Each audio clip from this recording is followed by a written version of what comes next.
name is Janice. I'm here on your TV screen to help you adjust the color. I have blue eyes, blonde hair, fair skin, and I'm wearing a light blue dress. If the color needs correction, just turn the color controls on your TV set until I look normal, okay?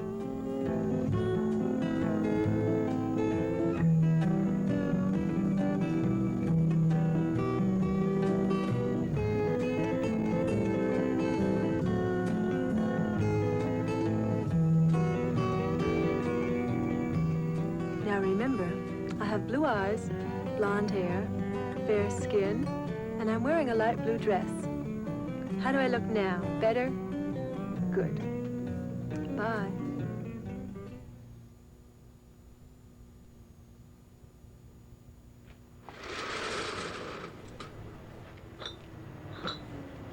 This man's been on the route almost 7 hours. He's our current leader in the Route Truck Medley Marathon. Just one of the exciting events coming up next in Part 2 of the On-Route Safety and Efficiency Olympiad.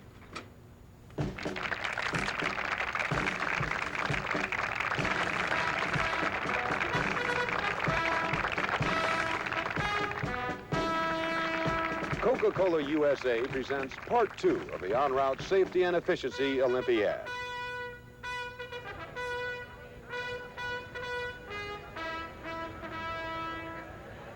Hello again, and welcome back to Charlotte, North Carolina. I'm Bud Foster, and with me again, Albie Miller.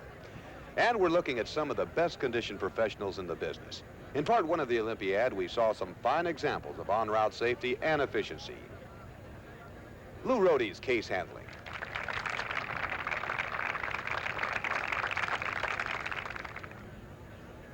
The record-breaking feat of Fred LaBarbera. And who could forget Terry Burke's exciting come-from-behind victory in the hand truck relay. It's been a very exciting competition so far, and we've got lots more to come, right, Albie? Right, Bud. And today it's the Medley Marathon. And we'll be getting updates from various outlets on the course. Yes, the two finalists set out on the course before we came on the air. Just before the start of the race, Albie spoke with Matt Johnson, one of the favorites. Here's what he said. The whole thing is, you got a game plan, like football. You got a lot of different plays, ways you can work the truck. It depends on what it's like out there, field conditions, and stuff like that. The main thing is you're calling the plays. No one's sending them from the sidelines. So you've got to know the plays. There really is a kind of a playbook for working the truck. And since we have some time, Albie's going to show you how. Bud, the marathon is where you put it all together. Lifting and handling, collecting and sorting, using the hand truck itself. That's the key. The important thing here is to protect your payload. That's like rule 1. On the road between outlets, you're going to turn some corners. You may have to make a sudden stop. So when you've made your delivery, before you pull out, you want to be sure cases left in the bays are stable.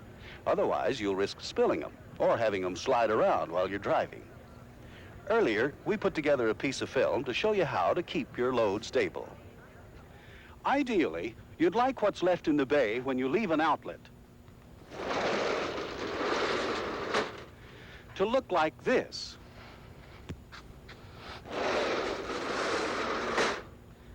Not like this. You don't want some extra high stacks and a lot of gaping spaces.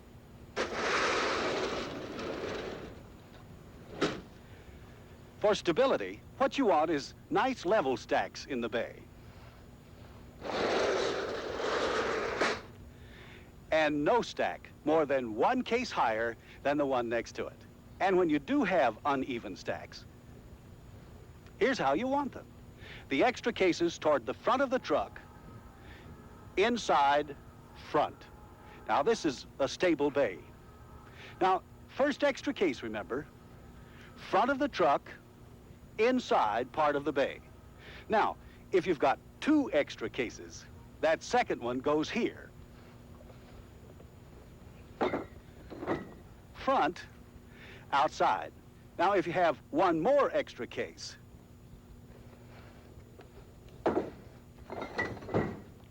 it would go here for stability. Now, this is a stable bay.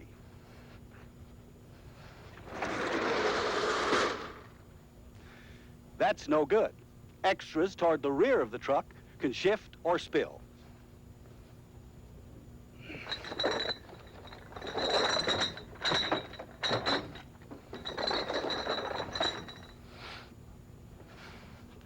Now, anytime you wind up with an unstable load in the bay after you filled your order, you gotta shift those cases and make the bay stable before you hit the road. Hey, you're looking pretty good there, Albie. Glad to see you haven't lost your stuff. Oh, I puff a lot.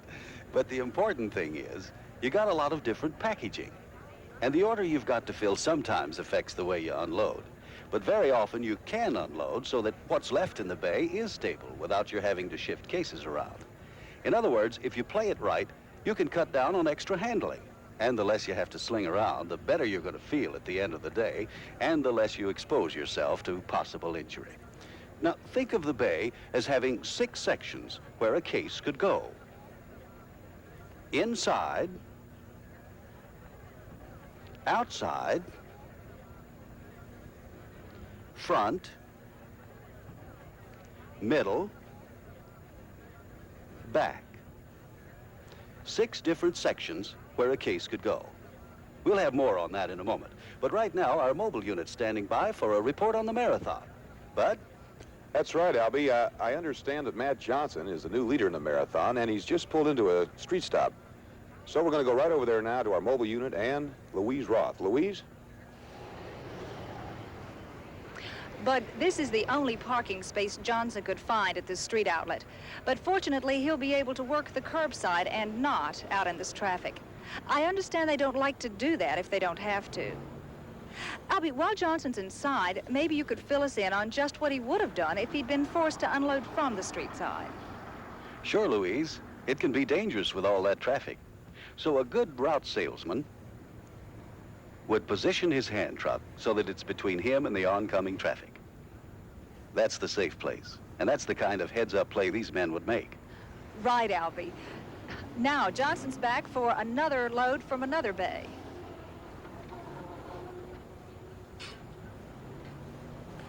Great. Clears the area. This is no time to trip or fall. Now, we're going to watch the way he works the bay, but watch his lift and handle style, too. He begins unloading, first outside, truck rear. Then inside, truck rear.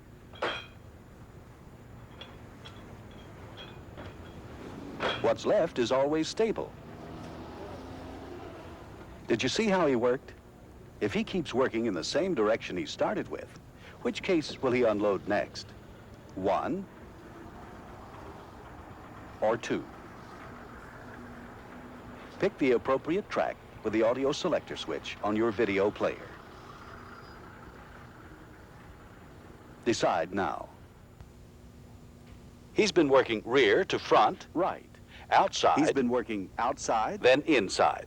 Inside. He's up to that middle inside case now. So he's up to that middle inside case. Return to mix.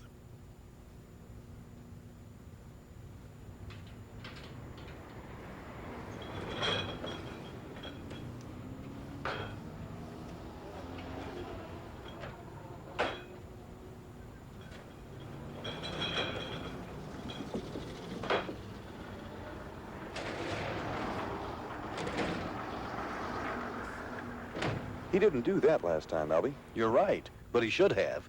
You always close the bay doors when you leave the truck. Albie, he's going to be here a while. He's got a big order, but we think he's the leader in this race. Okay, Louise, keep us posted. We'll get back to you. Good man, Johnson. He was able to unload without having to shift cases for stability. And you should be able to number this diagram to show the sequence Johnson followed to unload the bay. You'll find it on page 1 of your program. So take a time out now to number the diagram on page 1 to show the order Johnson worked. At the tone, press the pause button. When you've finished, press the pause button again and come on back.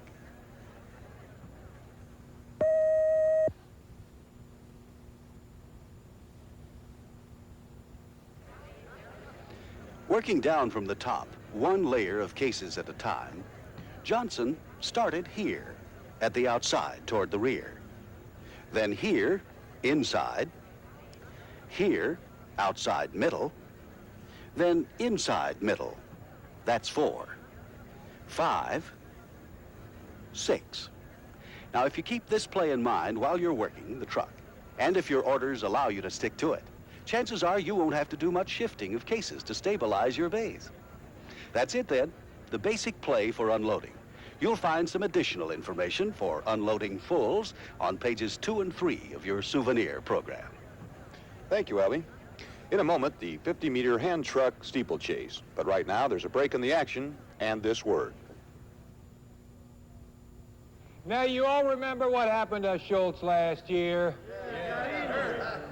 Now, this year, I don't want any injuries and no breakage either. Got that? No break. All right, so I'm going to show you the Statue of Liberty play the way it should be done. Let's see it. I'm going after the high, hard one. You see that, Schultz? You hold on to the truck, all right? You slide. Step down.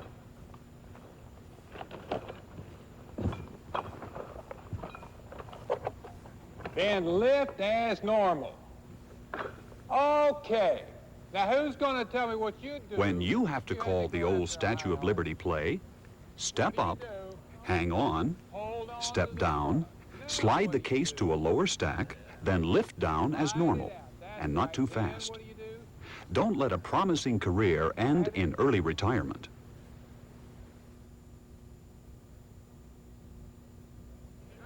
In a few minutes, Dwayne Richardson of Tuscaloosa, Alabama, and Jack Towns from Erie, Pennsylvania, are going to be going at it on one of the toughest hand truck steeplechase courses I've ever seen. And to tell us about that, Albie? Bud, the whole purpose of these steeplechase events is to simulate the kind of wheeling conditions a man experiences in the trade. You can see there are 2 basic wheeling styles. Number 8, Jack Towns, is warming up with the push. Dwayne Richardson, number 5, is using the pull right now. Both men, you'll notice, are facing the load. That's mandatory. And as you can see, it's a little easier to push walking forward than to pull walking backward and looking over your shoulder. But there are times when you need better control and it's safer to pull.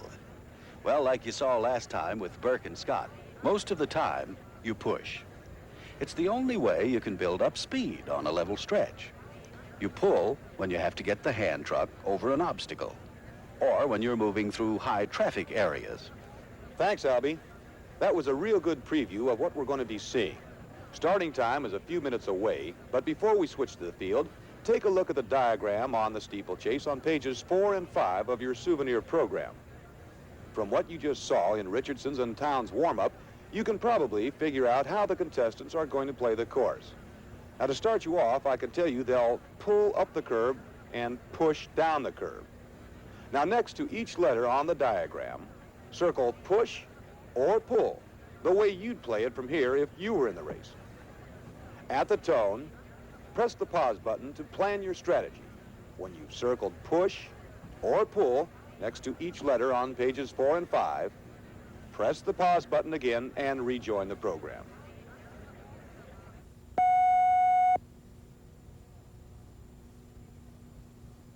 Figured out what you would do? See how you match up with the pros. Right. Keep your souvenir program open and check your answers during the race. We'd better get down to the course now because I see that Richardson and Towns are at the starting line. They're loading up a full load, 32-ounce cases.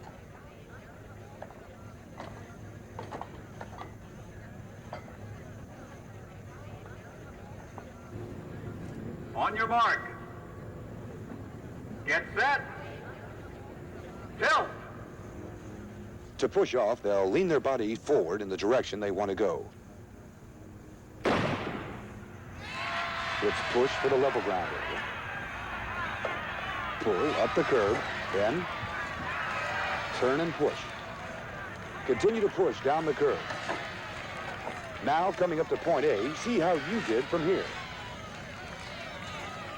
So it's pull at point A.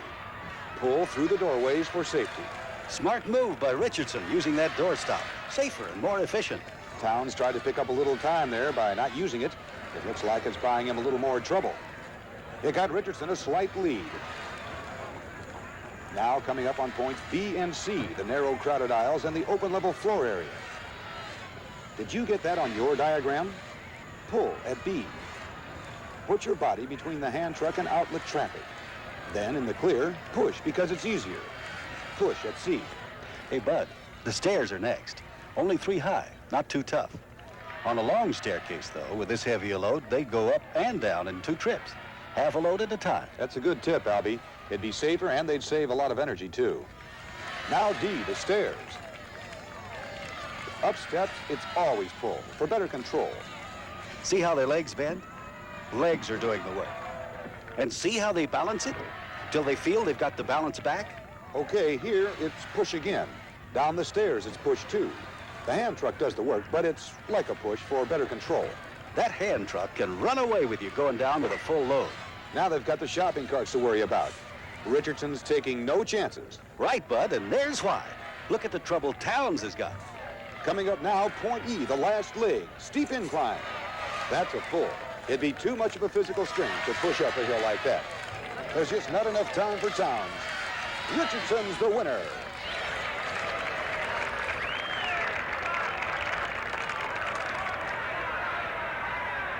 Ah, that's nice, Albie. Fierce competitors, good friends. That's how it is, Bud. On the route, they're all playing for the same team. Okay, that's it. The 50-meter hand truck steeplechase. You know, this is a good time for those of you who have convertible Gemini hand trucks to go through the special insert in your souvenir program, starting on page 6. You'll find out when it's better to stick with the conventional position and when it makes more sense to use the platform. So if you have a Gemini hand truck, press the pause button at the tone and review pages 6 through 10. Otherwise, continue with the program.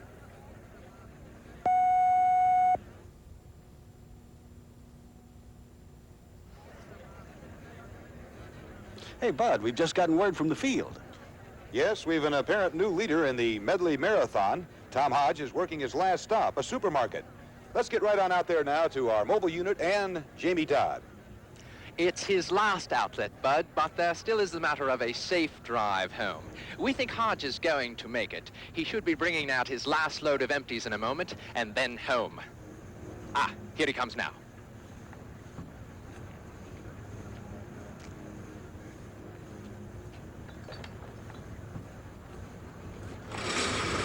That's a working bay, is it, Jamie? Right, Bud. It's always easier if you've got such a bay. You needn't worry about having your empties blocking in your fulls. Now, for stability in a working bay, he fills the entire inside first, front to rear, and then outside. That's different from the fulls. Oh, yes, Bud. A different play altogether. According to the route book, Bud, this could be close. He's got a longer drive home than Johnson. Ah, secures the hand truck. Good. He's developed quite a following here. We'll let you know how it turns out, Jamie. He has a long way to go, and Johnson's closer to home. While we're waiting to hear from the Wees, Albie, maybe you'd like to go over that last play. Good idea. With empties, just like fulls, you don't want them to shift or spill. You saw Hodge handle it. What was his play? Using the working bay, where do you start loading the empties? Would you put your first case here or here? Track 1 or track 2? Decide now. That's right. It's better up Start front. at the inside. Start inside. Toward the front of the truck. Toward the front of the truck. That'll leave a stable bay. Then you'll have a stable if you bay. don't have enough to fill the inside. If you don't have enough to fill the inside. Now return to mix.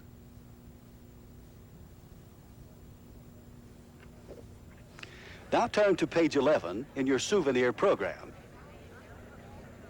That's page 11 for empties. Have you got it? Okay, I'll wait for you.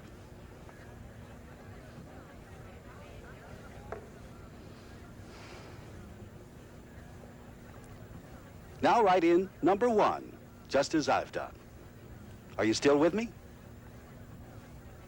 Then write the number 2, where you'd load your next case. Then 3, 4, and so on. If you need more time, press the pause button at the tone.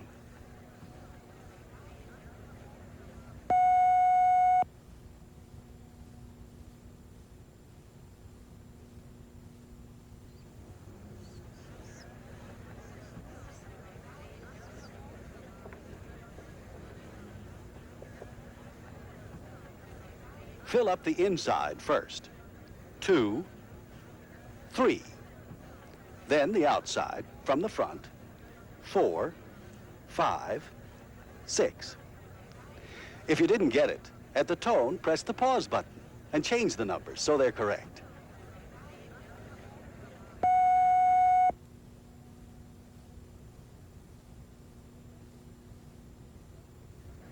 Okay, Bud, that's it. Okay, we have to break right now for this word.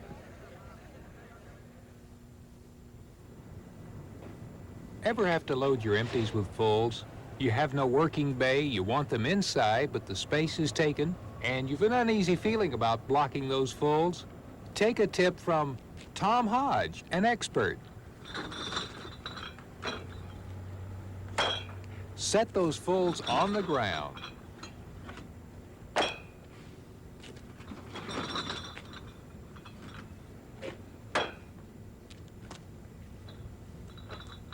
Load the empties inside.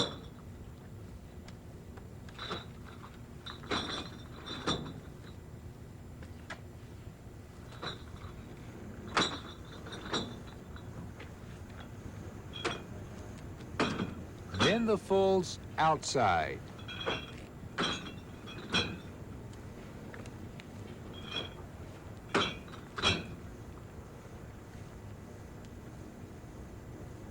This message, courtesy of the experienced route salesman for Coca-Cola. We're ready with Louise Roth and an update on Matt Johnson. Hi, Bud. We think Johnson's got a shot at it. He's much closer to the finish line than Hodge, but he does have more traffic to contend with. Where's Johnson now, Louise? He's in with the manager. No, he's coming out now. Thank you, Louise. They've both done a great job to this point. It looks like the winner will be the man who drives to the finish line most efficiently and obeys all the safe driving rules. A penalty here could cost either man the victory.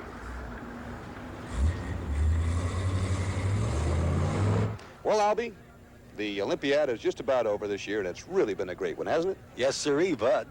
And I wouldn't be surprised that some of the people watching these events may be in next year's Olympiad themselves. Wouldn't that be something? It sure would. Well, they've seen the techniques and they've seen some of the very best out here. All it takes is practice and a commitment to safety and efficiency on the route. Tom Hodge is turning the corner at High Street and Main. Matt Johnson has just cleared the Audubon traffic circle and is headed up Robin Road. It won't be long now, Albie. It's going to be close.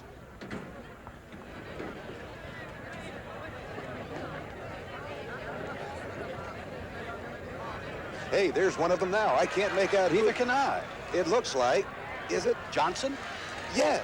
No, it's Tom Hodge. Hodge has done it. He did it. Tom Hodge is the medley marathon winner.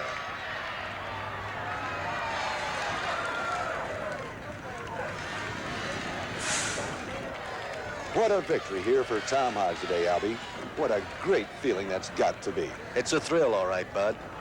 Well, fans, there you have it. The final event of this year's on-route safety and efficiency Olympiad goes to Tom Hodge. It's been a marvelous Olympiad, one of the best. The thrill of victory,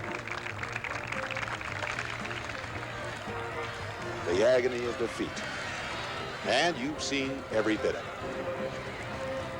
And in a real sense, Albie, they're all of them all-stars. They sure are, Bud. I want to thank Louise Roth, Jamie Dodd, and our mobile unit crews for their fine work, and all of you out there for being with us. What you've seen here in these 2 days of events is another reason why Coca-Cola is the world's leading soft drink, and why men who work for the bottlers of Coca-Cola are proud to wear the uniform that identifies them as part of the winning team. Safety and efficiency on the route is every bit as important to winning as merchandising and salesmanship. So now on behalf of Albie Miller and myself, this is Bud Foster, urging you to remember that next time you're out there on the route, you're playing with the pros on a championship team.